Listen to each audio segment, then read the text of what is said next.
سیرت کیا ہے؟ دیکھیں، ہمارے زندگی میں ہم سب کے بہت سارے اہداف ہیں. زندگی میں انسان کے بہت سارے اہداف ہوتے ہیں جس کو لے کر وہ چلتا ہے. اور بہت سارے اہداف ایسے ہوتے ہیں جس کو ہر انسان یہ چاہتا ہے کہ وہ حقیقت کا روپ اس کو دے. آپ کے بھی میرے بھی بہت سارے ایسے ہمارے ٹارگٹس ہوں گے، ایسے آبجیکٹیوز ہوں گے جن کو ہم چاہتے ہیں کہ ہماری زندگی میں وہ ہمارے موت سے پہلے پہلے وہ کسی نہج تک پہنچ جائیں، کسی درجے تک پہنچ جائیں. اب ان ہدف میں جتنے بھی ہدف ہیں ہم سب کے پرسنل، لیکن ان سب میں سب سے جو اہم ہدف ہے وہ کیا ہونا چاہیے؟ وہ یہ ہونا چاہیے کہ رسول اللہ صلی اللہ علیہ وسلم کے مبارک نقش قدم پر چلنا. دیکھیں، یہ اتنی اہم ضرورت ہے کہ آپ صلی اللہ علیہ وسلم کے نقش قدم پر اگر ہم چل کے دنیا سے چلے گئے تو ہمیشہ ہمیشہ کی زندگی میں ہم کامیاب ہیں. قیامت کی زندگی ہمیشہ ہمیشہ کی زندگی ہے. دنیا کی زندگی چند سالوں کی ہے، چند مہینوں کی ہے، چند گھڑیوں کی زندگی ہے، ختم ہو جائے گی. لیکن کہتے ہیں نا، دنیا دار العمل ہے. یہاں حساب جزا وزا اس طرح نہیں ہے. لیکن آخرت جو ہے وہ جزا اور سزا کی جگہ ہے، وہ عمل نہیں ہے. ایک آدمی جتنی مرضی نیک اعمال کرتا رہے وہاں پر اس کو قیامت کے دن کوئی اجر نہیں ملے گا، کیونکہ وہ سارا کا سارا جو دار و مدار تھا، عمل کا جو صندوق تھا، وہ یہ دنیا تھی. تو سب سے زیادہ اہم ہدف ہمارا ہونا چاہیے کہ رسول اللہ صلی اللہ علیہ وسلم کے مبارک نقشے قدم پر چلنا. اب وہ چلنا کیسے ہے؟ ہمیں جب تک ہم سیرت النبی صلی اللہ علیہ وسلم کا مطالعہ نہیں کریں گے یا اس سیرت سے اپنی زندگی کی رہنمائی حاصل نہیں کریں گے، ہمیں پتہ ہی نہیں چلے گا کہ ہم نے چلنا کیسے ہے. تو آپ صلی اللہ علیہ وسلم کی سیرت کا مطالعہ اصل میں کیا ہے؟ حضور اکرم صلی اللہ علیہ وسلم کی مبارک شخصیت سے معرفت حاصل کرنے کا ایک بہت بہترین ذریعہ ہے. اور پھر آپ صلی اللہ علیہ وسلم کے فرمودات سے، آپ صلی اللہ علیہ وسلم کے معمولات سے واقفیت حاصل کرنا، یہ بھی سیرت کا ایک اہم حصہ ہے. پھر ان امور سے، جو ان اعمال سے واقفیت حاصل کرنا جو کہ رسول اللہ صلی اللہ علیہ وسلم کے سامنے کیے گئے اور آپ صلی اللہ علیہ وسلم نے ان سے منع نہیں فرمایا، اور ایسے معاملات کو بلکہ آپ نے پسند فرمایا، تو وہ بھی آپ صلی اللہ علیہ وسلم کی سیرت طیبہ میں شامل ہیں. میرے بھائیو دوستو، سیرت کی اہمیت اور ضرورت پہ ہم نے بات کی تھی. سیرت کی اہمیت اور ضرورت میں یہ ہے کہ مطالعہ سیرت مسلمانوں کے دلوں میں رسول اللہ صلی اللہ علیہ وسلم سے محبت کو پیدا کرتا ہے. آپ یقین کریں، ابھی ہمارا سیرت کا سفر انشاءاللہ تعالی شروع ہو رہا ہے.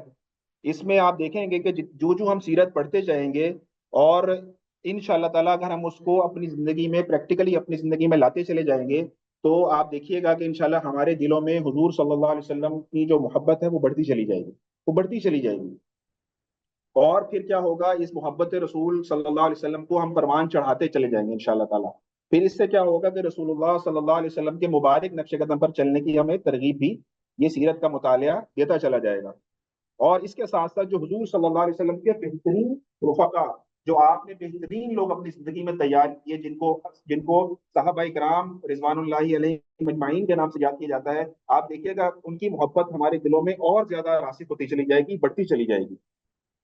تو میرے بھائیوں دوستوں بزرگوں، ہم نے اس سیرت کی اہمیت پر بات کی. یہ باتیں میں ابھی تھوڑی شارٹ کر رہا ہوں، انشاءاللہ یہ آگے آنے والے ہمارے ہر سیشن کے اندر، ہر کلاس میں آتی چلی جائیں گی اپنے اپنے وقت کے اعتبار سے. سیرت کے بارے میں ہم نے بات کی تھی کہ سیرت کا لفظ جو ہے اصل میں یہ ہے کیا. سیرت اصل میں کہتے ہیں طریقے کو، مقام کو، چلنے کو. رات کے چلنے کو بھی سیرت کہا جاتا ہے، اور لائف سٹائل کو بھی سیرت کہا جاتا ہے. تو یعنی کہ ہم اس سیرت النبی صلی اللہ علیہ وسلم کے کورس میں حضور صلی اللہ علیہ وسلم کا لائف سٹائل جو ہے اس کو ہم انشاءاللہ تعالی اسٹڈی کریں گے، اس کو ہم دیکھیں گے. سیرت النبی صلی اللہ علیہ وسلم کا جو یہ سارا مواد ہے، علم سیرت اس کو کہا جاتا ہے. یہ علم سیرت اصل میں آیا کہاں سے، اس کی تدوین کب ہوئی، یہ جمع کب ہوا، یہ کس نے تدوین کیا، اس پر ہم نے تھوڑی سی بات کی تھی. کہ شروع میں جب حضور صلی اللہ علیہ وسلم کے دنیا سے پردہ فرما جانے کے بعد، جب صحابہ کرام رضوان اللہ علیہم اجمعین یا خلفاء راشدین کا دور آیا، تو اس میں خلفاء راشدین کے دور میں آپ کو پتہ ہے کہ بہت سارے جو علاقے تھے وہ فتح ہونا شروع ہوئے. عرب سے باہر کی طرف اسلام پھیلنا شروع ہوا. رومن امپائر جو ہے وہ مسلمانوں نے فتح کر لی، پرشین امپائر مسلمانوں نے فتح کر لی. تو بہت سارا اسلام جو ہے وہ مشرق مغرب شمال جنوب مختلف دنیا کے کونوں کونوں میں پھیلتا چلا گیا. تو جب پھیلتا چلا گیا تو آپ دیکھیں اس میں ایک بہت اہم نقطہ ہے. وہ نقطہ یہ ہے کہ جب دوسری قوموں سے، دوسری مذہبی تہذیبوں سے واسطہ پڑا مسلمانوں کا، تو مسلمانوں کو یہ چیلنج درپیش آیا کہ ان قوموں کے ساتھ ہم نے ڈیلنگ کیسے کرنی ہے، ان قوموں کے ساتھ ہم نے بات چیت کیسے کرنی ہے، تو پھر صحابہ کرام رضوان اللہ علیہ مجمعین نے سر جوڑ کے بیٹھے اور انہوں نے اپنی طرف سے کسی بھی معاملے کو حل کرنے کی کوشش نہیں کی، بلکہ مشورے میں یہ بات آئی کہ رسول اللہ صلی اللہ علیہ وسلم کی زندگی کو دیکھا جائے کہ آپ صلی اللہ علیہ وسلم نے اپنی زندگی میں مختلف قوموں سے کیسے معاہدات کیے، کفار سے آپ کا معاملہ کیسا تھا، مختلف جو بادشاہ تھے آپ صلی اللہ علیہ وسلم کے دور میں آپ نے ان کے ساتھ کیسے خط و کتابت کی، اور مختلف جو جن لوگوں نے آ کر امن کے پیغام دیا یا امن ڈیل کی، پیس ڈیل کی، جن لوگوں نے نبی علیہ الصلوۃ والسلام نے ان کے ساتھ کیا برتاؤ کیا، یہودیوں کے ساتھ آپ نے برتاؤ کیا اپنی زندگی میں، عیسائیوں کے ساتھ کیسے برتاؤ کیا، تو گویا صحابہ کرام رضوان اللہ علیہ مجمعین کو اس بات کی ضرورت محسوس ہوئی کہ آپ صلی اللہ علیہ وسلم کی زندگی سے، آپ کی سیرت سے ان مغازی جنگوں کے واقعات، اس ایکسپیڈیشنز کے واقعات کو اکٹھا کیا جائے، جس سے ہمیں یہ پتہ لگے کہ ہم نے دوسری قوموں کے ساتھ کیسے معاملہ کرنا ہے۔ تو سیرت جو تھی شروع میں رسول اللہ صلی اللہ علیہ وسلم کے مغازی جنگوں کے واقعات پر مشتمل تھی، جس میں تمام غزوات میں آپ صلی اللہ علیہ وسلم کا جو آپ کا کردار تھا اس کے متعلق جو ہے وہ سارا کمپائل کیا گیا، جمع کیا گیا۔ جب اس کے بعد پھر کیا ہوا، پھر اور زیادہ اسلام پھیلا، اور زیادہ دنیا کے اندر مسلمانوں کی اسلام کی ترویج ہوئی، تو پھر اور زیادہ معاملات کھلنا شروع ہوئے، تو اس میں بہت سارے موقع پر صحابہ کرام کو مختلف کفار سے رابطہ ہوا، معاملات پڑھنا شروع ہوئے، کچھ باغیوں سے معاملات پڑھنا شروع ہوئے، کچھ ایسے کفار تھے جنہوں نے امن کے معاہدے کی پیشکش کی، تو ان کے واقعات کو جمع کرنے کے لیے پھر دوبارہ سیرت کی طرف دیکھا۔ میں اصل میں آپ کو یہ نقطہ سمجھانا چاہتا ہوں کہ ہمیں آج کے دور میں اگر کوئی واقعہ پیش آ جائے، معاملہ پیش آ جائے، ہمارا بھی دھیان صحابہ کرام کی طرح سیرت کی طرف جانا چاہیے، نہ کہ آج کے دور کے قوانین، نہ کہ آج کے دور کے کسی معاملے کے اوپر۔ جس طرح 1400 سال پہلے صحابہ نے اپنی زندگی کی ہر مشکل کو سیرت کے اندر تلاش کیا، بعینی ہی ہمیں بھی ویسے ہی اپنی زندگی کا ہر معاملہ جو ہے وہ سیرت النبی صلی اللہ علیہ وسلم کی طرف دیکھنا پڑے گا، اور وہیں سے ہمیں سلوشن ملے گا۔ یہ مثالیں آپ کے سامنے موجود ہیں، اور آخر میں رسول اللہ صلی اللہ علیہ وسلم کی پوری زندگی اور آپ کے حالات اور واقعات کو سیرت کہا جانے لگا۔ تو یہ ہے سیرت کا لغوی معنی اور اصطلاحی معنی۔ پھر میں نے سیرت کی اہمیت پر آپ سے کچھ بات کر لی ہے، اب ان شاء اللہ تعالیٰ مزید بھی باتیں آتی رہیں گی اس کے حوالے سے، ہم تھوڑا سا آگے چلتے ہیں اس میں۔ سیرت کیوں پڑھنی چاہیے، سیرت کے بارے میں ہم نے بات کر لی کہ نبی علیہ الصلوۃ والسلام سے جو ہے محبت کے لیے، واقفیت کے لیے جو ہے وہ سیرت کا جو ہے پڑھنا ضروری ہے، کیونکہ انسانیت کے سب سے بڑے جو محسن ہیں وہ رسول اللہ صلی اللہ علیہ وسلم ہے، اور اللہ کا حکم بھی ہے، اللہ تعالیٰ قرآن پاک میں کہتے ہیں اگر قل ان کنتم تحبون اللہ فاتبعونی، اللہ تعالیٰ کہہ رہے ہیں اگر تم یہ چاہتے ہو نا کہ اللہ تم سے محبت کرے تو تمہیں ان کا اتباع کرنا پڑے گا، یعنی رسول اللہ صلی اللہ علیہ وسلم کا اتباع کرنے کا حکم اللہ تعالیٰ خود قرآن مجید میں دے رہے ہیں۔ تو یہ اتنی ایک ایسی اہم چیز ہے کہ اللہ تعالیٰ خود ہم سے جو ہے وہ محبت کرنے کے لیے یہ شرط لگا رہے ہیں کہ جو آپ صلی اللہ علیہ وسلم سے محبت کرے گا اللہ تعالیٰ بھی اس سے محبت کرنا شروع ہو جائیں گے۔ اور یہ سیرت جو ہے نبی علیہ الصلوۃ والسلام کی شخصیت سے، جس طرح میں نے بتایا کہ واقفیت بڑھانے کے لیے ہے، اور ایک بہت ہی ایک مثال ہے، عام سی مثال ہے کہ انسان جس سے محبت کرنا چاہتا ہے،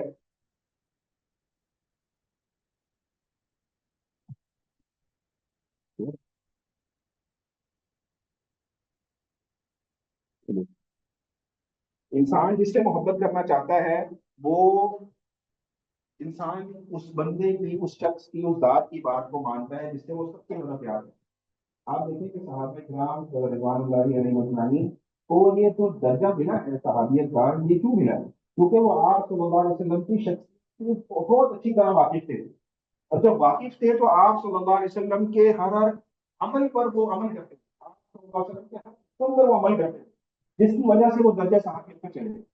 تو آج ہمارا آپ صلی اللہ علیہ وسلم کی شخصیت سے واقفیت نہ ہونا، یہ اس بات کا ثبوت ہے کہ ہمیں آپ صلی اللہ علیہ وسلم کے حکم پر جان دینے کا ہمیں وہ استعداد نہیں ہے اس طریقے سے جس طرح ہونا چاہیے۔ تو جتنی ہم آپ صلی اللہ علیہ وسلم سے واقفیت بڑھاتے چلے جائیں گے، ہماری جو ہے وہ ان شاء اللہ تعالیٰ ایمان میں ترقی ہوتی چلی جائے گی۔ اور اس کے علاوہ ہم نے سیرت کی اہمیت پر بات کرنے کے بعد ہم نے اگلی کلاس میں بات کی تھی، تھوڑی سی ہم نے تاریخ کے حوالے دیے تھے، تاریخ پہ تھوڑی سی بات کی تھی۔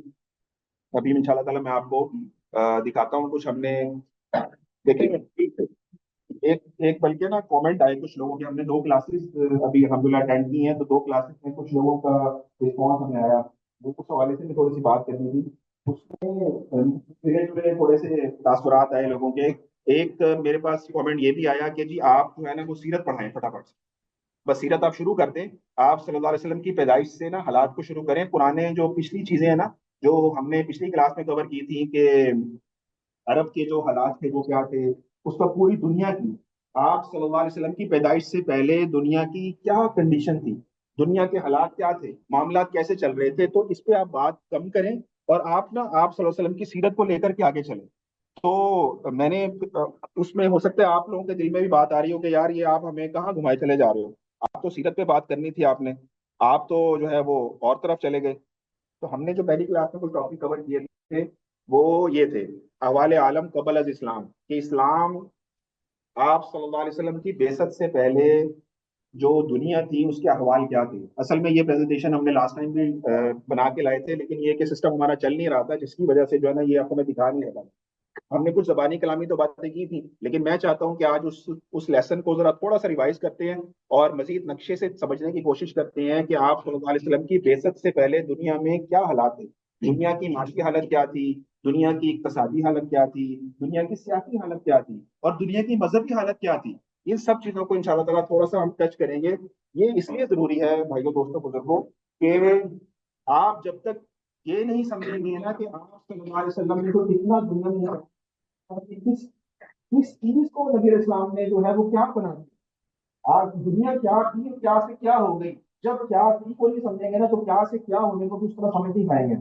اس لیے اس چیز کو سمجھنا ضروری ہے کہ آپ صلی اللہ علیہ وسلم کے دور سے پہلے پہلے دنیا کی حالت اصل میں تھی کیا. ہم نے کچھ بات کی تھی اس پر کہ یہ آپ کے سامنے ایک میپ شو ہو رہا ہے. اس میپ میں آپ دیکھ رہے ہیں کہ آپ صلی اللہ علیہ وسلم سے کی بعثت سے پہلے دنیا کے حالات یہ تھے.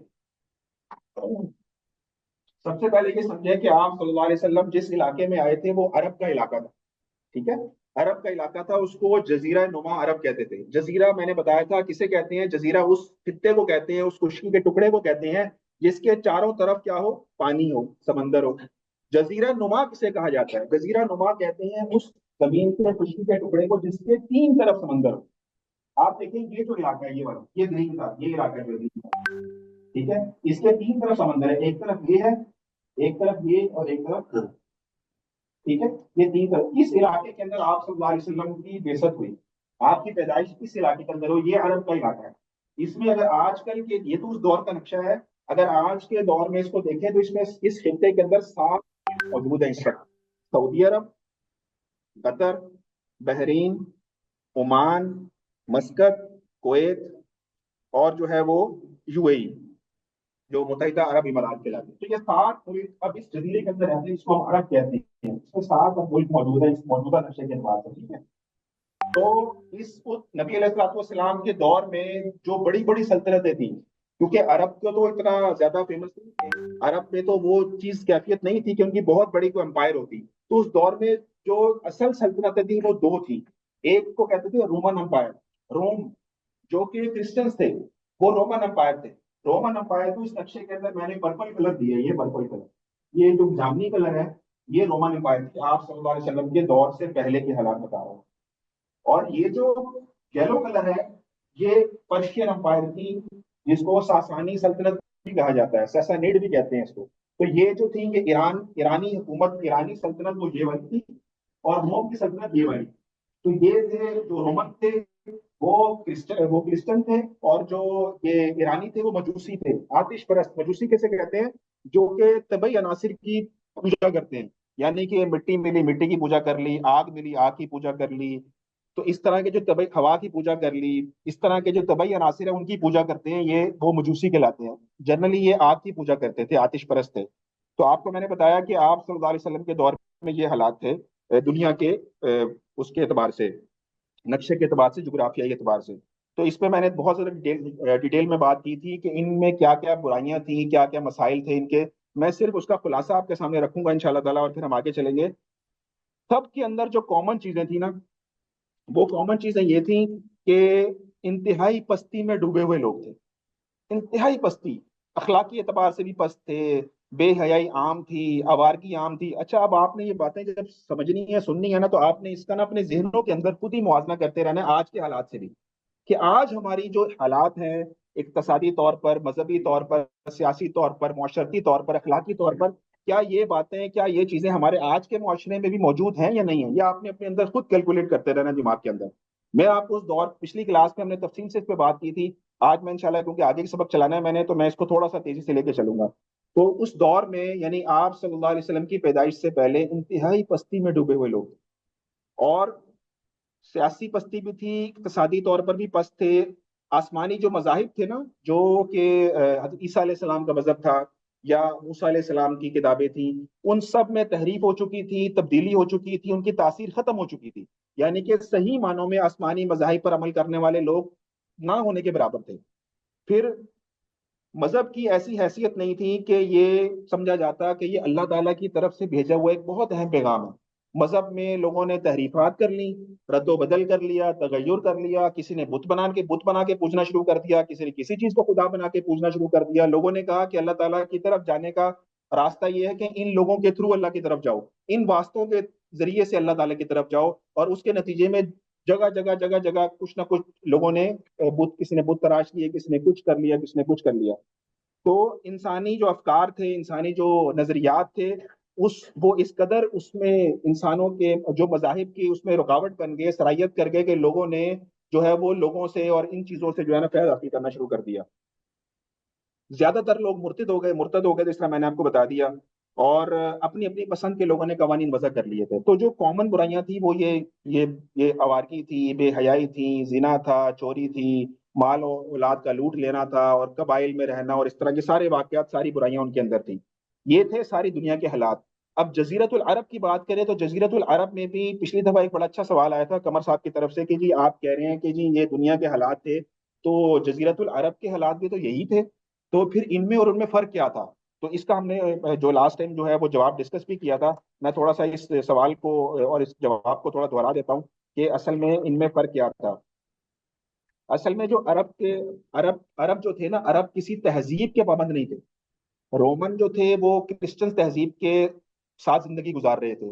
جو پرشین تھے، جو ایرانی تھے، وہ مجوسی تہذیب اور تمدن کے اندر زندگی گزار رہے تھے۔ عرب اخلاقی اعتبار سے، اقتصادی اعتبار سے، ہر اعتبار سے اتنے پست تھے کہ ان پر کوئی تہذیب اپنا رنگ چڑھا ہی نہیں سکی۔ تو اس لیے ہو سکتا ہے اللہ تعالیٰ کی اس میں یہ حکمت ہو کہ ان کو سمجھانا، ان کو ڈائریکشن دینا قدرے آسان ہو رومن سے اور کرسچن سے اور مجوسی سے اور یہودیوں سے اور دیگر مذاہب سے۔ تو اس لیے ہو سکتا ہے کہ یہ معاملات ہوں۔ حالانکہ جو عرب تھے، عرب کی بھی دینی حالت بہت پسماندہ تھی، بہت زیادہ پسماندہ تھی۔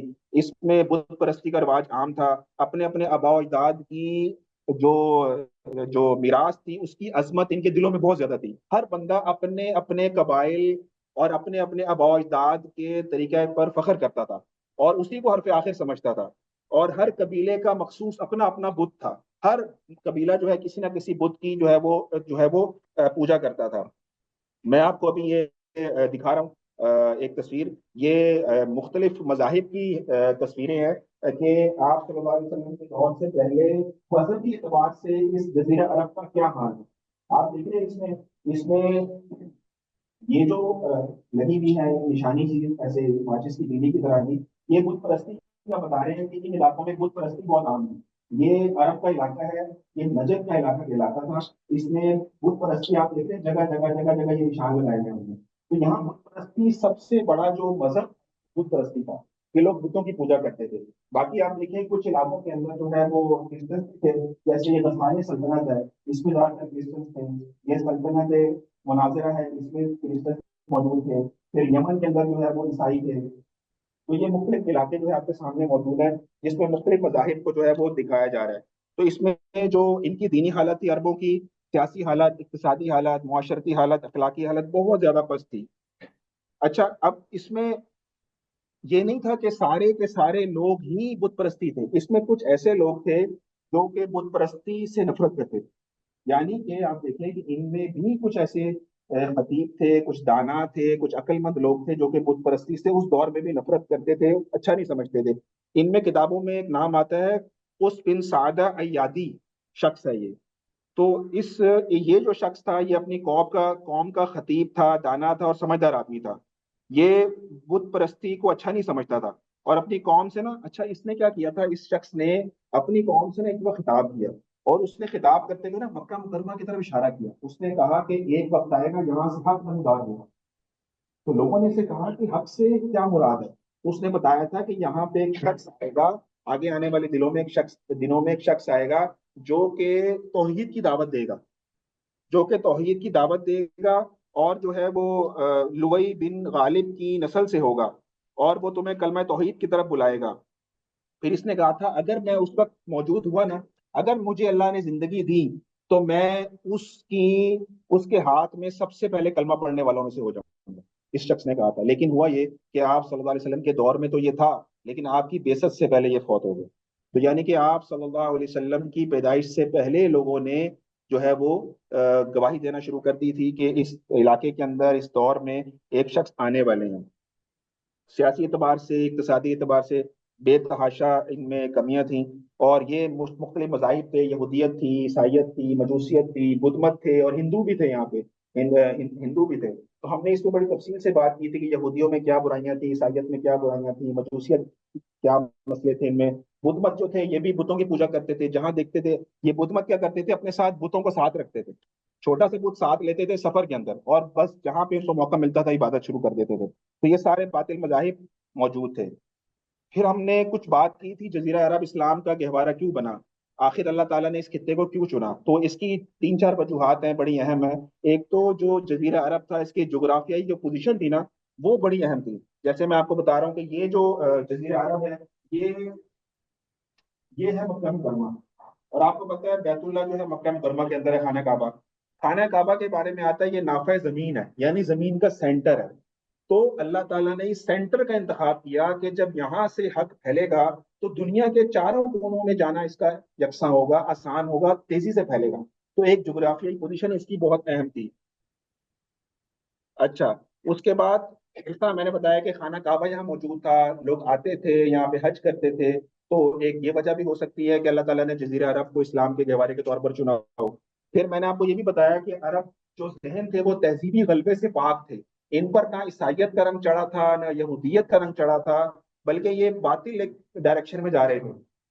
تو ان کو تبدیل کرنا جو ہے نا زیادہ آسان تھا. اچھا، عربوں کے اندر نا ایک بڑی زبردست چیز تھی، ان میں کچھ ایسے اوصاف تھے جو باقی کسی جو ہے وہ اس میں نہیں تھے. مثال کے طور پہ ان میں ذہانت بہت تھی. ان میں ذہانت اتنی تھی کہ ان میں بلا کا قوت حافظہ تھا. علماء نے لکھا ہے کہ یہ اتنے قوت حافظہ کے مالک تھے کہ جو عربی زبان ہے، یہ عرب ہمارے ساتھ موجود ہے، یمن کے ساتھی ہیں، یہ بھی اس چیز کو اگر سمجھیں تو انشاءاللہ یہ بھی بتا دیں گے مجھے کہ عربی میں شہد کے 80 نام ہیں. شہد ایک لفظ ہے، شہد جو ہم کھاتے ہیں، 80 نام ہیں اس کے. جس کو جو ہے وہ اس کو یاد رکھنا 80 ناموں کو، یہ عربوں کا ہی ملکہ تھا. ایسے اللہ تعالیٰ نے ان کو ذہین ذہانت عطا فرمائی تھی. لومڑی جانور ہے، اس کے 200 نام عربی کے اندر ملتے ہیں. شیر ہے، شیر کے 500 نام ہے عربی کے اندر مختلف. تو یہ کیا کرتے تھے شعراء یہاں کے، اپنے اپنے قصیدوں میں مختلف ناموں کو استعمال کرتے تھے. تو اتنے ناموں کو یاد رکھنے کے لیے ایک بہت ہی روشن، بیدار اور قوت حافظہ جیسا ذہن چاہیے آپ کو. تو وہ ان کے اندر موجود تھی چیز، یہ بہت بڑی ان کے اندر صفت تھی. پھر جود و سخا ان کے اندر بہت تھا. یہ جو جود و سخا تھی، سخاوت عربوں کا بنیادی وصف تھا. اگر کسی کے پاس ایک اونٹنی ہوتی اور اس کے گھر مہمان آتا تو وہ اونٹنی کو ذبح کر دیتا اپنے مہمان کے لیے. اتنے یعنی کہ سخی تھے آپس میں ایک دوسرے کے ساتھ. اور جو ہے ان میں بہادری بہت زیادہ تھی، مردانگی تھی. عرب جو تھے لڑنے لڑانے پر بہت زیادہ وہ تھے کہ یہ جو غلامی تھا نا اس کو پسند نہیں کرتے تھے. کوئی شخص ان پر حملہ کرے، ان کو اپنا غلام بنا لے، ان کو یہ چیز گوارا نہیں ہوتی. تو یہ جو ہے وہ اتنے بہادر تھے کہ یہ اپنی جان دے دیتے تھے، لیکن یہ کہ غلامی پسند نہیں کرتے تھے. تو آزادی ان کے اندر جو ہے نا ان کو بہت زیادہ پسند تھی. جھوٹ سے ان کو نفرت تھی. تو یہ سارے اوصاف تھے ان کے اندر جس کی وجہ سے اللہ تعالیٰ نے عرب کو جو ہے وہ اسلام کی ترویج اور اشاعت کے لیے چنا ہے. اچھا، یہ میں نے ایک تصویر نکالی تھی، اس میں بتا رہے ہیں کہ عرب کا جو مذہبی حالت تھی وہ کیا تھی. عرب میں مختلف جگہوں کے اوپر مختلف بتوں کی پوجا ہوتی تھی. یہ جو بتوں کے نام لکھے ہیں 8 نام، یہ قرآن پاک میں بھی اللہ نے لکھے ہیں. سوا ہے، عزا ہے، لات ہے، منات ہے، نصر ہے، ود ہے، یعوق ہے، یغوث.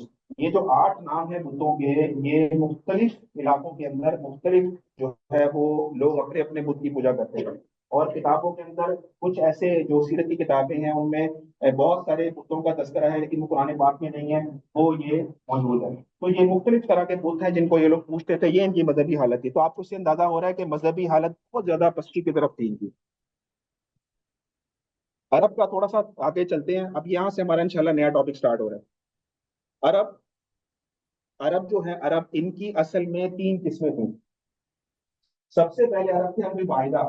عرب باحدہ میں کون لوگ آتے ہیں؟ عرب باحدہ کے اندر جو ایسی قومیں جیسے عاد ہے، قوم عاد، قوم ثمود، یہ جو قومیں تھیں یہ عرب باحدہ کہلاتی ہیں۔ قوم عاد آپ کو پتہ ہے حضرت ہود علیہ السلام کی قوم تھی۔ قوم سمود آپ کو پتہ ہے حضرت صالح علیہ السلام کی قوم تھی۔ تو یہ قومیں جو ہیں یہ عرب باحدہ کہلاتی تھیں۔ آپ صلی اللہ علیہ وسلم کی پیدائش سے پہلے عرب باحدہ تقریباً ناپید ہو چکے تھے، ان کا وجود نہیں تھا۔ ٹھیک ہو گیا؟ اس کے بعد جو ہے عرب عربہ آتے ہیں۔ عرب عربہ جو ہے یہ قحطانی عرب بھی کہلاتے ہیں۔ یہ قحطانی عرب بھی کہلاتے ہیں کیونکہ ان کو قحطانی اس لیے کہا جاتا ہے کہ ان میں ایک شخص تھا، اس کا نام تھا یورب بن یشجب بن قحطان، اس کے نام پہ قحطانی عرب ان کو کہا جاتا ہے۔ اور یہ جو یمن کے بادشاہ تھے وہ اس نسل سے تھے۔ جو یمن میں قوم سبا کا ذکر قرآن میں آیا نا، قوم سبا کا، تو قوم سبا جو ہے وہ قحطانی عرب، اہل سبا جو ہیں وہ قحطانی عرب کہلاتے ہیں۔ تو عرب کی ایک یہ نسل تھی۔ اچھا، اس کے بعد جو تیسرے عرب تھے ان کو کہا جاتا ہے عرب مستعربہ۔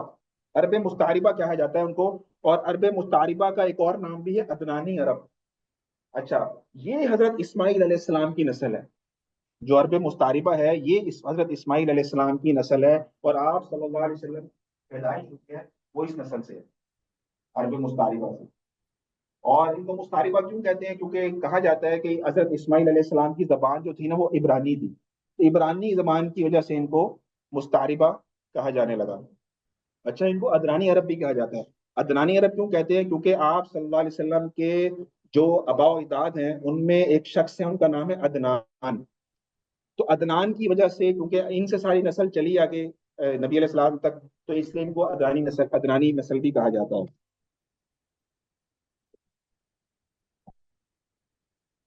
سیرت کے حوالے سے نا علماء سیرت نے لکھا ہے کہ سیرت کا درست انداز پتہ کیا ہے؟ درست انداز سیرت کا یہ ہے کہ سیرت کو قرآن پاک سے بیان کیا جائے، کیونکہ قرآن پاک میں جگہ جگہ نبی علیہ الصلوۃ والسلام کی سیرت کے واقعات بھرے پڑے ہیں۔ تو ہر حق یہ ہے کہ سیرت کو قرآن کی روشنی میں بیان کیا جائے، اس سے انسان ڈی ٹریک نہیں ہوگا۔ اچھا، دوسرا علماء سیرت نے ایک بہت اہم بات لکھی ہے، انہوں نے کہا ہے کہ قرآن پاک میں حضور صلی اللہ علیہ وسلم کی جو سیرت کا ذکر ہے نا، وہ حضرت ابراہیم علیہ السلام کی شخصیت سے شروع ہوتا ہے۔ آپ صلی اللہ علیہ وسلم کی جو سیرت کا سفر ہے یہ حضرت ابراہیم علیہ السلام کی شخصیت سے شروع ہوگا، اس لیے ہم آج جو ہے حضرت ابراہیم علیہ السلام کی شخصیت کو انشاءاللہ تعالیٰ آپ کے سامنے بیان کریں گے۔ پھر آپ دیکھیں کہ جو ہمارا درود ابراہیمی ہے، درود شریف ہے، اس میں آپ صلی اللہ علیہ وسلم کے ساتھ ایک اور شخصیت کا ذکر ہے، وہ کون ہے؟ ابراہیم علیہ السلام۔ تو ابراہیم علیہ السلام کی اہمیت ایسی ہے کہ درود پاک میں بھی ان کا ذکر آ رہا ہے۔ پھر ایک حوالہ میں نے قرآن کریم کا بھی رکھا ہے، سورۃ البقرہ کا، وہ آیت ہے وَإِذِ ابْتَلَىٰ إِبْرَاهِيمَ رَبُّهُ بِكَلِمَاتٍ فَأَتَمَّهُنَّ قَالَ إِنِّي جَاعِلُكَ لِلنَّاسِ۔ قرآن پاک میں اللہ تعالیٰ کہہ رہے ہیں، اور یاد کرو جب ابراہیم علیہ السلام کو اس کے رب نے چند باتوں کے ذریعے آزمایا تو اس نے انہیں پورا کر دیا، اور اللہ تعالیٰ نے ابراہیم علیہ السلام کو یہ فرمایا کہ میں آپ کو لوگوں کا پیشوا بنانے والا ہوں۔ تو اللہ تعالیٰ خود جو ہے وہ امامت ابراہیم علیہ السلام کو دے رہے ہیں۔ ابراہیم علیہ السلام اور ان کی فیملی کا تھوڑا سا ذکر اس میں ایک چارٹ میں آپ کو نظر آ رہا ہوگا کہ ابراہیم علیہ السلام کی جو 2 بیویاں تھیں، ایک حضرت سارہ علیہ السلام اور دوسری حضرت ہاجرہ علیہ السلام۔ اور سارہ علیہ السلام کے بطن سے حضرت اسحاق علیہ السلام کی پیدائش ہوئی، اور حضرت ہاجرہ علیہ السلام سے حضرت اسماعیل علیہ السلام کی پیدائش ہوئی، اور پھر اسماعیل علیہ السلام سے آپ صلی اللہ علیہ وسلم کی جو ہے وہ آگے نسل کو اللہ تعالیٰ نے وجود دیا۔ یہ ایک نقشہ آپ کے سامنے رکھنا، اس نقشے میں آپ یہ دیکھیے کہ جو ابو الانبیاء ہیں حضرت ابراہیم علیہ السلام، ان کی پیدائش کا بھی ذکر ہے۔ حضرت ابراہیم علیہ السلام کو جو آگ میں ڈالا گیا اس واقعے کا بھی اس نقشے کے اندر ذکر ہے۔ حضرت ابراہیم علیہ السلام نے جو ہجرت کی تھی، ہجرت کر کے وہ کہاں کہاں گئے، یہ پورا ٹریک ہے، یہ میں بھی آپ کو انشاءاللہ تعالیٰ ایکسپلین کرتا ہوں، اور کہاں سے وہ ہوتے ہوتے پھر مکہ المکرمہ میں آئے حضرت اسماعیل علیہ السلام کے ساتھ۔ حضرت ابراہیم علیہ السلام کی جو پیدائش ہے وہ جنوبی عراق کی ہے. آپ کو میرا ماؤس نظر آ رہا ہے یہ چلتا ہوا؟ جی. یہ عراق کا علاقہ ہے یہ والا. تو ابراہیم علیہ السلام کی پیدائش جو ہے یہ مختلف روایات ہے. اس میں یہ بھی آتا ہے کہ ابراہیم علیہ السلام، یہ جو قصی کا علاقہ ہے یہ قصی کا، ابراہیم علیہ السلام کا آتا ہے کہ قصی میں پیدا ہوئے. کوئی بابل شہر کی بات کرتا ہے، کوئی اوور شہر کی بات کرتا ہے. تو بہرحال یہ تین اقوال ملتے ہیں کہ ابراہیم علیہ السلام کے ان علاقوں کی پیدائش ہے عراق کے جنوب کی طرف کی. ٹھیک ہے. ابراہیم علیہ السلام کے جو والد کا نام تھا ان کا نام تھا آذر بن ناحور. کئی سیرت نگاروں نے لکھا ہے یہ ان کے چچا کا نام ہے، کئی کہتے ہیں ان کے والد کا نام ہے. بہرحال یہ ایک اختلافی بات ہے. بہرحال یہ ہے کہ وہ ان کے چچا ہوں یا والد ہوں، وہ اس جو ہے وہ قصی کے علاقے میں رہتے تھے. آگ میں ڈالنے کا جو مشہور واقعہ ہے، نمرود نے جو آگ میں ڈالا ابراہیم علیہ السلام کو، وہ بھی واقعہ جو ہے وہ قصی کے علاقے کا. اس علاقے کے اندر آگ میں ڈالنے کا واقعہ پیش آیا ابراہیم علیہ السلام. اس واقعے کے بعد اب ہوا کیا کہ ابراہیم علیہ السلام کو آگ میں ڈالا گیا، اللہ تعالیٰ نے مدد کی، حکومت کو ناکامی ہوئی. اس کے بعد روایات میں آتا ہے کہ ابراہیم علیہ السلام ہجرت کر کے جو ہے وہ اس جزیرہ کے علاقے حران میں تشریف لے گئے. یہ جو حران کا علاقہ ہے، یہ ایک ایرو نظر آ رہا ہے آپ کو، یہ ایرو کو صحیح سے جا رہا ہے حران کی طرف. تو ابراہیم علیہ السلام آگ میں ڈالے جانے کے واقعے کے بعد اللہ تعالیٰ نے جب ان کو فتح دی تو وہ قصی سے ہجرت کر کے حران کے علاقے میں، جو کہ جزیرہ کا ایک علاقہ تھا، شہر تھا حران، وہاں پہ آپ تشریف لے گئے. اس میں کچھ عرصہ رہنے کے بعد آپ یہ حلب کے علاقے سے، جو کہ شام کا شہر ہے آج بھی، اس کو علیپو بھی کہتے ہیں، حلب بھی کہتے ہیں، اللہ تعالیٰ نے یہاں فتح دی مجاہدین کو. تو یہاں سے حران سے حلب یعنی شام سے ہوتے ہوئے ابراہیم علیہ السلام بیت المقدس یعنی کہ فلسطین تشریف لے گئے، ہجرت کر کے تشریف لے گئے. اس سفر میں ابراہیم علیہ السلام کے ساتھ جب فلسطین آپ آئے ہیں، اس سفر میں آپ کے ساتھ آپ کی اہلیہ حضرت سارہ علیہ السلام تھی، اور آپ کے بھتیجے حضرت لوط علیہ السلام. لوط علیہ السلام کو پتہ نبی تھے، تو لوط علیہ السلام بھی اس سفر میں آپ کے ساتھ تھے، اور لوط علیہ السلام کی بیوی بھی ساتھ تھی. اچھا، اس فلسطین کے علاقے میں جب آئے تو یہاں پہ کچھ عرصہ قحط آ گیا. اس قحط کے آنے کے بعد ابراہیم علیہ السلام جو ہے یہاں سے بھی ہجرت کر کے، اور ہجرت کر کے آپ یہ مصر کی طرف تشریف لے آئے. یہ مصر شہر ہے، مصر ملک ہے، اس مصر کی طرف آ گئے، بیت المقدس سے مصر کی طرف تشریف لے آئے. کچھ عرصے یہاں رہے آپ. اس کے بعد آپ علیہ السلام، ابراہیم علیہ السلام لوط علیہ السلام کے ساتھ واپس، یہ واپس ایرو نظر آ رہا ہے آپ کو، یہ واپس جو ہے وہ دوبارہ فلسطین چلے گئے. اور پھر کیا ہوا کہ پھر ابراہیم علیہ السلام اللہ تعالیٰ کے حکم سے یہاں پر اپنی دوسری زوجہ محترمہ حضرت اماں ہاجرہ علیہ السلام کے ساتھ اور اسماعیل علیہ السلام کے ساتھ مکہ المکرمہ، اللہ تعالیٰ نے حکم دیا ان کو ہجرت کرنے کا، تو یہ مکہ المکرمہ میں ہجرت کر کے تشریف لے آئے. تو یہ ابراہیم علیہ السلام کا واقعہ. اور پھر اس مکہ المکرمہ میں آنے کے بعد یہاں پر آپ کو پتا ہے زمزم کا واقعہ پیش آیا، مشہور واقعہ زمزم کا پیش آیا، جبکہ اسماعیل علیہ السلام جو ہے بالکل شیر خوار بچے تھے. پھر اللہ تعالیٰ، پھر ابراہیم علیہ السلام اللہ تعالیٰ کے حکم سے اپنے اہل خانہ کو یہاں پہ چھوڑ کے واپس بیت المقدس تشریف لے گئے. اور جب واپس بیت المقدس تشریف لے گئے اس کے بعد آپ کا انتقال ہوا الخلیل کے علاقے میں. تو کہا جاتا ہے کہ الخلیل کے علاقے میں آپ کی قبر مبارک بھی موجود ہے. تو یہ ابراہیم علیہ السلام کا ایک پورا ایک تعارف تھا جو میں نے سوچا کہ آپ کے سامنے رکھ دیا جائے. یہ اسی کی ڈیٹیل ساری میں نے موجود رکھی ہوئی ہے کہ ابراہیم علیہ السلام کی پیدائش کے بارے میں لکھا ہوا ہے. آپ علیہ السلاۃ والسلام کی 2 شادیاں تھیں. پھر آپ نے پہلی بیوی جو حضرت سارہ تھی ان کو شام میں چھوڑا، اور دوسری بیوی اماں ہاجرہ علیہ السلام اور بیٹے اسماعیل علیہ السلام کو حجاز میں چھوڑ دیا. اور اس وقت اسماعیل علیہ السلام کی عمر صرف 2 سال تھی، بالکل چھوٹے سے بچے تھے. اور پہلی بیوی جو حضرت سارہ علیہ السلام تھی ان کے ہاں شام میں دوسرا بیٹا حضرت اسحاق علیہ السلام کی پیدائش ہوئی. اور حضرت اسحاق علیہ السلام کی اولاد میں 50 کے قریب انبیاء علیہ السلاۃ والسلام تشریف لائے، 50 نبی. اور اس کے بعد جو ہے آخری نبی جو اسحاق علیہ السلام کی نسل میں سے آئے ان کا نام تھا حضرت عیسیٰ علیہ السلام. عیسیٰ علیہ السلام پر آ کر انبیاء بنی اسرائیل کا اختتام ہو جاتا ہے. اور اب اسماعیل علیہ السلام کی تھوڑی سی سیرت کو بیان کر لیں، ہمارے پاس 10 منٹ موجود ہیں. اسماعیل علیہ السلام کی نسل جس طرح میں نے آپ کو بتائی کہ جو عرب کی 3 میں نے قسمیں بتائی تھی، کسی کو یاد ہے کون کون سی تھیں؟ عرب بائدہ تھے جو کہ نابید ہو گئے تھے، عرب عاربہ تھے جو کہ یمن کے لوگ تھے، اور تیسرے کون تھے؟ عرب مستعربہ. جی بالکل، عرب مستعربہ تھے، یہ اسماعیل علیہ السلام کی نسل میں سے تھے. تو اسماعیل علیہ السلام کی نسل کو عرب مستعربہ کہا جاتا ہے. میں نے بتایا تھا ان کو عدنانی عرب بھی کہا جاتا ہے. اچھا ہوا یہ کہ جب اسماعیل علیہ السلام مکہ المکرمہ میں آئے اپنی والدہ کے ساتھ، ابراہیم علیہ السلام کو چھوڑ کے چلے گئے، تو اسماعیل علیہ السلام کی پرورش پھر مکہ المکرمہ میں ہوتی رہی، ٹھیک ہو گیا۔ مکہ المکرمہ میں جب ہوتی رہی تو مکہ مکرمہ کے قریب بستی میں نا ایک قبیلہ آ کر آباد ہوا، اس کو کہتے ہیں بنو جرہم، ٹھیک ہے۔ بنو جرہم جو ہے یہاں آ کر آباد ہوئے۔ اب بنو جرہم جو تھے تعداد میں بہت زیادہ تھے، تو اقتدار جو مکے کا تھا، حجاز کا تھا، یہ بنو جرہم کے پاس چلا گیا۔ اب یہاں سے سارے سٹوری آپ کو میں سٹوری ٹیلنگ کر رہا ہوں، بتا رہا ہوں آپ کو، ٹھیک ہے۔ اچھا، اس کے بعد اب ہوا یہ کہ بنو جرہم کے جو سردار تھے ان کی بیٹی سے حضرت اسماعیل علیہ السلام کی شادی ہو گئی۔ تو اسماعیل علیہ السلام کی جب شادی ان کے ساتھ ہو گئی تو پھر جو ہے وہ اسماعیل جو بنو جرہم تھے ان کی زبان عربی تھی، جس طرح میں نے آپ کو بتایا کہ بنو حضرت اسماعیل علیہ السلام کی جو آل اسماعیل تھے ان کی زبان جو تھی عبرانی تھی، لیکن ان کی شادی ہوئی بنو جرہم میں۔ بنو جرہم کی کئی سیرت نگاروں نے یہ کہا ہے ان کی زبان عربی تھی، اور کئی سیرت نگار یہ بھی کہتے ہیں نہیں ایسا نہیں تھا، بلکہ اسماعیل علیہ السلام جو آل اسماعیل تھے وہ عربی تھے، وہ عربی ہی بولتے تھے، بہرحال اس میں تھوڑا سا اختلاف ہے۔ تو پھر بنو جرہم عربی بولتے تھے، تو روایت میں آتا ہے کہ عربی اور پھر عبرانی جب یہ مل کے رہے تو پھر اسماعیل علیہ السلام کی جو اولاد تھی ان کی زبان بھی عربی ہو گئی۔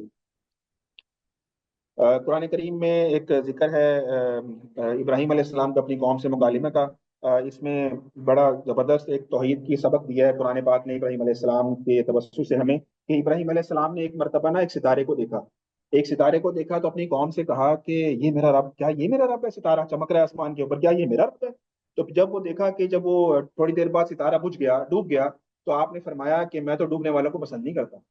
پھر تھوڑی دیر بعد دیکھا آسمان پہ تو چاند نظر آیا، پھر اپنی قوم سے کہا، آپ کی اپنی قوم کو نا سبق بتا دے رہے ہیں ابراہیم علیہ السلام، جب چاند کو دیکھا تو چاند کو کہا کہ کیا یہ میرا رب ہے؟ سوال کیا اپنی قوم سے۔ تو اس کے بعد کیا ہوا کہ چاند بھی، رات صبح ہوئی تو چاند بھی ڈوب گیا، چاند بھی ختم ہو گیا۔ تو آپ نے فرمایا کہ اگر مجھے رب نے ہدایت نہ دی ہوتی تو میں بھی گمراہ لوگوں میں سے ہو جاتا۔ اس کے بعد دن چڑھا، سورج کو چمکتا ہوا دیکھا، تو سورج کیونکہ ان سب میں بڑا تھا تو اپنی قوم سے کہنے لگے کیا اسے میرا رب کہتے ہو؟ یہ تو ان سب میں بڑا بھی ہے۔ لیکن شام ہوئی اور جب سورج ڈوب گیا تو اپنی قوم سے کہا میں تو ان چیزوں سے بیزار ہوں جنہیں تم اللہ کا شریک۔ تو یہ ایک توحید کا سبق تھا ابراہیم علیہ السلام نے اپنی قوم کو دیا۔ اور جب اسماعیل علیہ السلام کی شادی ہو گئی بنو جرہم میں، تو آپ کے 12 بیٹے، روایت میں آتا ہے کہ 12 بیٹے آپ کے پیدا ہوئے۔ ان 12 بیٹوں میں سے 2 بیٹے تھے جن کی اولاد بہت معروف ہوئی، ان میں ایک کا نام نابت ہے اور ایک کا نام قیدار ہے۔ تو قیدار وہ بیٹے ہیں جن سے حضور صلی اللہ علیہ وسلم کا نسب مبارک چلتا ہے۔ تو اب دیکھیے گا آہستہ آہستہ آپ صلی اللہ علیہ وسلم تک ہم ان شاء اللہ تعالیٰ پہنچ گئے آپ کی پیدائش تک۔ اچھا، قبیلہ بنی جرہم، بنو جرہم جو تھا یہ تعداد میں بہت زیادہ تھے، تو مکے کا اقتدار ان کے پاس آ گیا۔ اچھا، اس کے بعد یہ ہوا کہ بنو جرہم جو تھے 2000 سال دو ہزار، اور اس کے بعد کیا ہوا کہ انہوں نے بدعنوانیاں شروع کر دی، حاجیوں کو انہوں نے تنگ کرنا شروع کر دیا۔ تو جب بہت زیادہ تنگ کیا تو جو آل اسماعیل تھے انہوں نے کہا کہ ان کو کسی طرح جو ہے ہم سائڈ پہ کرتے ہیں، انہوں نے تو بہت تنگ کیا ہوا ہے۔ تو آل اسماعیل نے پھر ایک اور قبیلہ تھا بنو خزاعہ، بنو خزاعہ آ کر آباد ہوا، ایک اور قبیلہ پڑوس میں مکے کے۔ تو آل اسماعیل نے بنو خزاعہ کے ساتھ مل کر بنو جرہم پر حملہ کیا اور بنو جرہم کو جو ہے یہاں سے نکال دیا، اور اقتدار جو ہے وہ اچھا بنو جرہم نے کیا کیا، بنو جرہم جب مکے سے گئے تو انہوں نے زمزم کا جو کنواں تھا اس میں پتھر ڈال گئے، حجر اسود بھی اٹھا کے اس میں پھینک دیا اور اس کنویں کو بند کر دیا، اور بند کر کے جو ہے وہ مکے سے چلے گئے۔ اور اس کے بعد جو اقتدار تھا وہ بنو خزاعہ کے پاس آ گیا۔ تو بنو خزاعہ جو تھے یہ 300 سال تک مکے پر حکمران رہے، 300 سال تک۔ اس کے بعد کیا ہوا کہ بنو خزاعہ کو آل اسماعیل نے پھر جو ہے وہ شکست دی، اور آل اسماعیل کو جب شکست دی تو پھر آل اسماعیل اقتدار میں آ گئے مکے پر، یعنی کہ حضور صلی اللہ علیہ وسلم کے آباء و اجداد کا مکے پر اقتدار ہو گیا۔ بنو جرہم سے شروع ہوا، بنو خزاعہ آئے، بنو خزاعہ کے بعد جو آل عدنان تھے یعنی کہ اسماعیل علیہ السلام کی جو اولاد تھی انہوں نے مکے کا اقتدار حاصل کر لیا۔ اب جو آل عدنان ہے، عدنان جو جن کو عدنانی عرب بھی کہہ رہا ہوں عرب مستعربہ کو، یہ اصل میں آپ صلی اللہ علیہ وسلم کے آباء و اجداد میں سے ان کا ایک نام آتا ہے۔ آگے میں آپ کے سامنے نصب اطہر رکھ رہا ہوں آپ صلی اللہ علیہ وسلم کا، وہ میں پڑھ دیتا ہوں برکت کے لیے۔ محمد بن عبداللہ بن عبد المطلب بن ہاشم بن عبد مناف بن قصی بن کلاب بن مرہ بن کعب بن لوئی بن غالب بن فہر بن مالک بن نضر بن کنانہ بن خزیمہ بن مدرکہ بن الیاس بن مضر بن نزار بن معد بن عدنان۔ تو یہ آپ صلی اللہ علیہ وسلم کا عدنان تک کا شجر نسب ہے، اور روایات میں آتا ہے کہ آپ صلی اللہ علیہ وسلم نے شجر نسب جو ہے اپنا حضرت عدنان تک ہی پسند فرمایا۔ آپ نے اس کے بعد فرمایا تھا کہ اس کے بعد والا نسب میں لوگوں نے کچھ اور چیزیں ایسی ایڈ کر دی ہیں کہ آپ اس کو پسند نہیں فرماتے تھے، تو آپ بھی اپنا جو نسب ہے وہ عدنان تک ہی بیان فرماتے تھے۔ تو یہ آپ کا والد کی طرف سے سلسلہ نسب ہے، اور والدہ کی طرف سے سلسلہ نسب جو ہے وہ یہ نیچے موجود ہے: محمد ابن آمینہ بنت وہب بن عبد مناف بن زہرہ بن کلاب بن مرہ۔ یہ آپ صلی اللہ علیہ وسلم کا پھر مرہ پہ جا کر پھر بن کعب بن لؤی اور پھر ان سے مل جاتا ہے۔ تو یہ آپ صلی اللہ علیہ وسلم کا والدہ کی طرف سے سلسلہ نسب ہے، اور یہ اوپر والا جو ہے والد کی طرف سے ہے۔ آپ صلی اللہ علیہ وسلم نے فرمایا تھا کہ اللہ تعالیٰ نے ابراہیم علیہ السلام کی اولاد میں سے اسماعیل علیہ السلام کا انتخاب فرمایا، اور اسماعیل علیہ السلام کی اولاد میں سے بنی کنانہ کا انتخاب فرمایا، اور بنی کنانہ میں سے پھر قریش کا انتخاب فرمایا، اور قریش میں سے بنی ہاشم کا انتخاب فرمایا، اور بنی ہاشم میں سے میرا انتخاب فرمایا۔ تو یہ ایک بہت ہی پاکیزہ اور اعلیٰ قسم کا جو ہے وہ سلسلہ نسب ہے، جس کی حفاظت خود اللہ تعالیٰ نے فرمائی۔ اور نبی علیہ الصلوۃ والسلام نے اپنے سلسلہ نسب کے بارے میں فرمایا کہ میرے آباء و اجداد میں سے کسی نے بھی زنا نہیں کیا۔ اتنا پاکیزہ سلسلہ ہے، اتنا پاکیزہ سلسلہ ہے۔ تو یہ ایک نقشہ ہے، ابھی تو بہت چھوٹا سا لگ رہا ہے، اس میں تمام جو آپ کے آباء و اجداد ہیں ان کی کتنی اولادیں تھیں، اور اس اولاد سے جو ہے کیسے سلسلہ چلا، یہ سارا اس نقشے کے اندر موجود ہے۔ یہ ان شاء اللہ تعالیٰ واٹس ایپ گروپ میں بھی شیئر کر دوں گا، آپ میں سے کوئی بھائی اس کو ڈیٹیل میں مزید دیکھنا چاہے تو وہاں سے بھی دیکھ سکتا ہے۔ اس میں صرف میں تھوڑا سا اس کو بتاؤں گا کہ اس میں اور کیا کیا چیزیں ہیں۔ آپ صلی اللہ علیہ وسلم کے جو آباء و اجداد ہیں ان میں فہر کا نام آتا ہے، ابھی ہم نے جو اسٹڈی کیا اس میں فہر کا نام تھا۔ تو فہر کے جو تین بیٹے تھے ان میں ایک بیٹے تھے غالب، تو غالب کے دو بیٹے تھے، ایک کا نام تھا لوئی۔ تو میں جن سے نبی علیہ السلام کا سلسلہ چل رہا ہے ان بیٹے کو ہائی لائٹ کر رہا ہوں۔ فہد کے تین بیٹے تھے غالب، غالب کے دو بیٹے تھے لوئی، لوئی کے آگے پھر یہ چھ بیٹے تھے، چھ میں سے کعب سے جو ہے وہ نسل چلی ہے، کعب کے تین بیٹے تھے جس کو میں بتانا چاہ رہا ہوں، ان میں ایک تھے مرہ۔ تو مرہ کے بعد جو ہے وہ مرہ کے پھر تین بیٹے تھے کلاب۔ تو کلاب تک ہم پہنچے، اور کلاب سے جائیں تو کلاب کے بیٹے تھے قصی۔ تو قصی کا ایک جو آپ صلی اللہ علیہ وسلم کے آباء و اجداد میں معروف شخصیات کا نام آتا ہے، ان میں قصی کا نام بھی آتا ہے۔ قصی سے آلے جو قریش کا قبیلہ یہ قصی سے اصل میں چلا، قصی کے جو خاندان تھے آلے قصی، ان سے قریش کا آگے سلسلہ چلا ہے، قریش کہا جانے لگا ان کو۔ تو قریش قصی کے چار بیٹے تھے، ان میں ایک بیٹے تھے عبد المناف، عبد المناف کے آگے چار بیٹے تھے، ایک کا نام تھا ہاشم۔ ہاشم جو تھے ان سے جو چلی ہے نسل وہ ان کے بیٹے تھے عبد المطلب۔ یہ آپ صلی اللہ علیہ وسلم کے دادا ہیں عبد المطلب، اور پھر آگے ان کے بیٹے تھے، ان کی نسل تھی، اور ان میں وہ ایک بیٹے کا نام تھا حضرت عبداللہ، جو کہ نبی علیہ الصلوۃ والسلام کے والد مانے، ان سے پھر نبی علیہ الصلوۃ والسلام کی پیدائش ہوئی۔ اور یہ آپ کی والدہ کا نسب ہے کہ جو قصی تھے ان کے بیٹے تھے زہرا، زہرا کے بیٹے تھے عبد مناف اور وہب، اور پھر ان کی بیٹی تھی حضرت آمینہ۔ یہ آپ صلی اللہ علیہ وسلم کا نسب اطہر ہے جو کہ میں نے آپ کے سامنے آج رکھا ہے۔ تو میرے بھائی دوستوں، آج کا الحمدللہ یہ ہمارا مکمل ہو گیا۔ کچھ ہم نے کوشش کیا اس میں پرانی جو دو لیسنس تھے اس پہ تھوڑا سا ڈسکس کر لیتے، تو اس پہ ہم نے تھوڑی سی بات رکھی ہے، اور جو ہے وہ ہم نے باقی جو ہے وہ آ، اس میں عرب کے بارے میں بتایا کہ عرب کی کتنی اقوام تھی، اور ان میں عرب کیسے آ کے آباد ہوئے، اور اسماعیل جو تھی وہ کیسے مکے میں ان کو اقتدار ملا، اور اس کے بعد جو ہے آپ صلی اللہ علیہ وسلم کے جو آباء و اجداد تھے ان کا مکے میں اقتدار ہونے کے بعد آپ کا نسب اطہر ہم نے الحمدللہ آپ کے سامنے بیان کیا، اور اس کی ہم نے تھوڑی سی ایک تصویر کشی کی ہے۔ ان شاء اللہ تعالیٰ کل ہم نبی علیہ الصلوۃ والسلام کے آباء و اجداد کے مشہور شخصیات کے تین چار ایسے لوگ ہیں جن کو ہم ڈسکس کریں گے تھوڑا سا، کہ ان میں کون کون سے نام آتے ہیں، اور ان میں جو ہے وہ ان کی کیا خصوصیات تھیں جس کی وجہ سے اللہ تعالیٰ نے ایسے اعلیٰ جو ہے نسب کے لیے ان لوگوں کا انتخاب فرمایا۔ اللہ تعالیٰ ہمیں نبی علیہ الصلوۃ والسلام کے اسوہ حسنہ پر عمل کرنے کی توفیق عطا فرمائے، اور آپ سے گزارش صرف یہ ہے کہ آپ آتے رہیں اس کیونکہ یہ قسط وار چلیں گی ساری چیزیں، اور اس میں اگر کوئی سٹوری ہم بیچ میں مس کر دیں گے تو بعد میں اس کو جو ہے وہ جوڑنا بڑا مشکل ہوگا۔ تو ترتیب یہ ہو کہ چھٹی نہ ہو ہماری، آن لائن حضرات سے بھی میری گزارش ہے کہ وہ بھی اپنا قیمتی وقت نکالیں اس میں، اور چھٹی نہ ہونے پائے۔ اور ایک بہت اہم بات جو پچھلی دفعہ پہ ہم نے ڈسکس کی تھی کہ آپ صلی اللہ علیہ وسلم کی سیرت طیبہ کا حق یہ ہے کہ ہم آپ صلی اللہ علیہ وسلم پر زیادہ سے زیادہ درود شریف پڑھیں، زیادہ سے زیادہ. تو کم از کم ترتیب یہ ہے کہ ہم روزانہ صبح شام 100 مرتبہ ضرور درود شریف کا اہتمام کریں.